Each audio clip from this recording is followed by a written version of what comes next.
The salad day. Good morning, everyone, again, and this is FCT Brief, and we are live from our studio here in Abuja. Now, our spotlight today is on achieving effective surveillance and border control in Nigeria. With rising security challenges, including terrorism, smuggling, and irregular migration, countries around the world are stepping up their border security efforts. For many, effective surveillance and control of national borders has become a matter of sovereignty, safety, and stability. In Nigeria, for instance, the over 4,000 kilometers of land borders with neighboring countries like Niger, Cameroon, and Benin Republic remain difficult to police due to rugged terrain, limited manpower, and porous crossings. The challenge is multifaceted. It's not just about closing borders. It's about smart surveillance using drones, satellite imagery, biometrics, and advanced communication systems to detect and prevent illegal crossings and illicit trade. Border control is no longer just a security issue. It is an economic, humanitarian, and diplomatic matter that requires strategic, sustainable solutions.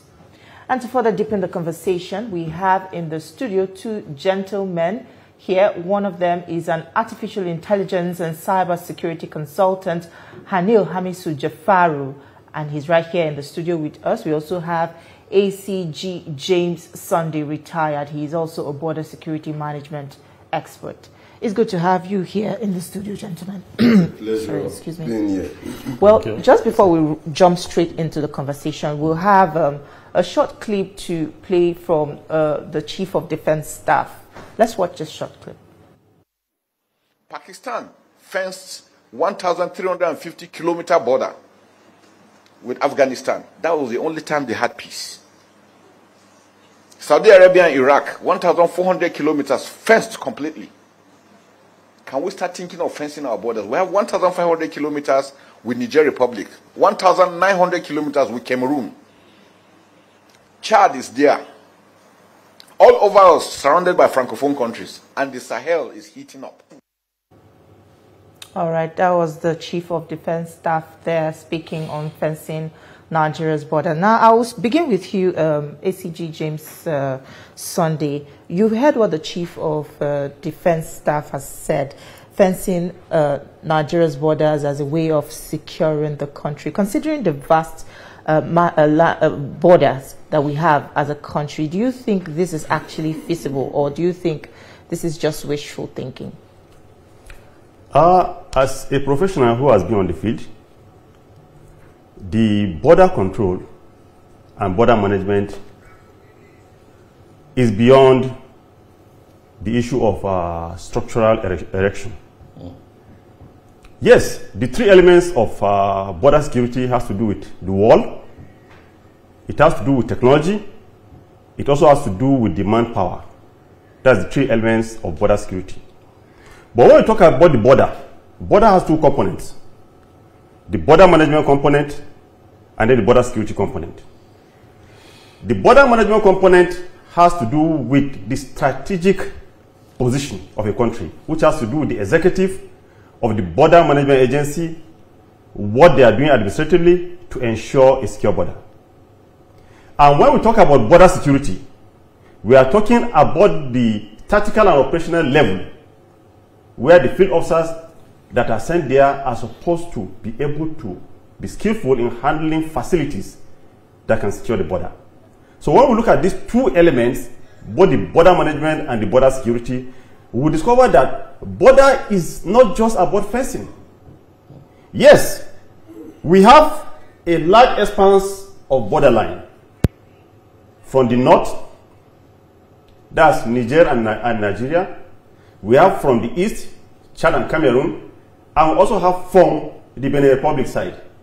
Totally about 3,960 kilometers. So, agreed, the senior military officer, who is the CDS, having been a field officer in Maiduguri, he must have the border experience.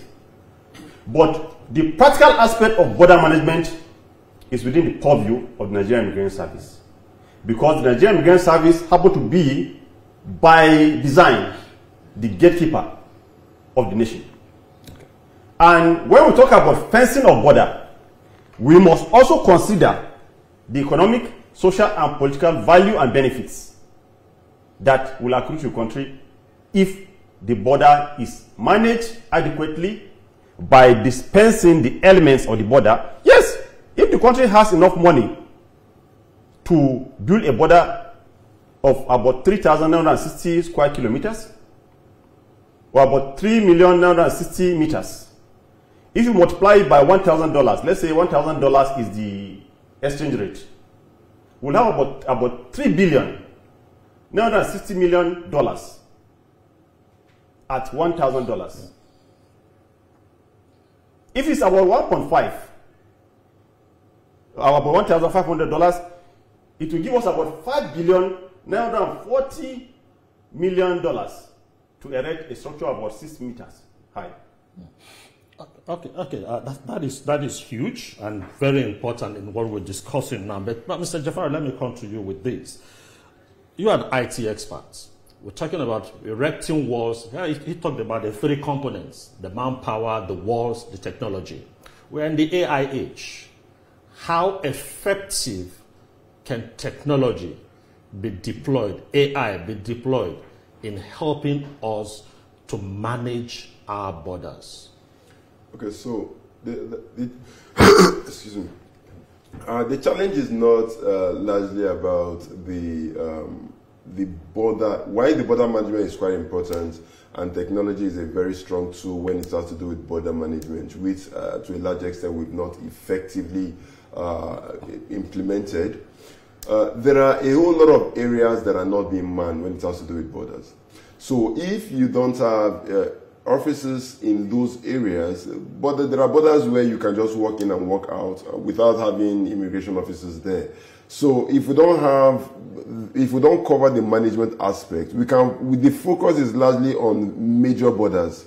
There are minor borders that give room for people to come in and flow out of the country without anyone being there. So if you put technology in those major borders and you forget about the minor borders, it's going to be, it's as though that nothing has been done, because what you just succeeded in doing is managing the bulk part of it and allowing those minor areas where people can still flow in and flow out. However, when it has to do with artificial intelligence, now focusing on the major borders where most of this technology would be. Now, but if the wall is erected, that's going to help in managing the minor borders thing. But looking at how technology can be of great effect, AI is a huge technology that is currently the talk of the town, and implementing AI in border management is a huge thing. One area that AI can help to do is in the area of facial recognition.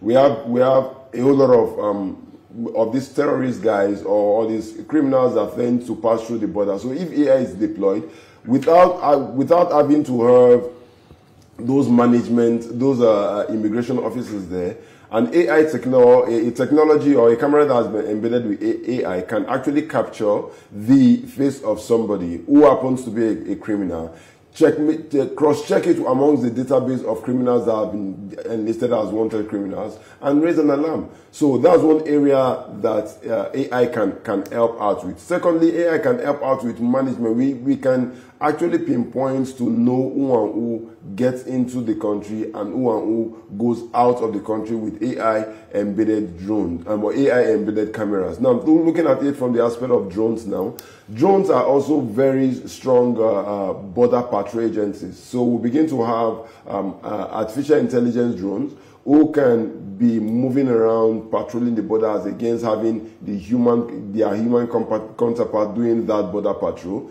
Drones will not be the one doing the border patrol, and we've seen that in most countries of the world where drone is serving as an effective tool for border patrol. So technology cannot be excluded in this old design of the wall erection, and it's something I think we should prioritize beyond the management aspect of it. Well, ACG Sunday, you just gave us a cost breakdown of what it would mean if Nigeria should perhaps consider the idea of building physical walls around the borders. But do you think that the executive has engaged the National Assembly enough with this kind of cost? Because we see huge budgetary allocation being made for security on an annual basis. But I've never ever heard this breakdown given, you know, in the budget defense and everything. Do you think the immigration has maybe tabled this before the National Assembly as a suggestion or an idea? I'm not speaking on behalf of the service now because I'm no longer the service PRO. I'm speaking from the point of an analyst, a researcher, and somebody that has spent 35 years in service. So my analysis is based on it's an estimated analysis based on what I know internationally avails. We cannot continue to see border as a problem without providing solution, and that's why I'm here and others are always here. Let me start with the issue of the small and big border, because it's very, very important for this clarification. There is no small border and there's no big border. Any act of thinking a border is small or another one is big is an act of compromise. So for the purpose of correction, my brother, there's no small border, there's no big border, because even as of last week, at Baji, along Badagry and Semi, and a dissident that was trying to escape the country, having committed a lot of heinous crime in Enugu, was intercepted by an officer of the Nigerian Immigration Service by an act of intelligence sharing. And if that border, Baji and along Badagry, was to be taken as a small border, this person will have escaped without being taken note of. So we don't have any small border, we don't have big border. All right, we consider border as a very strategic area for us to man, and it must be manned effectively.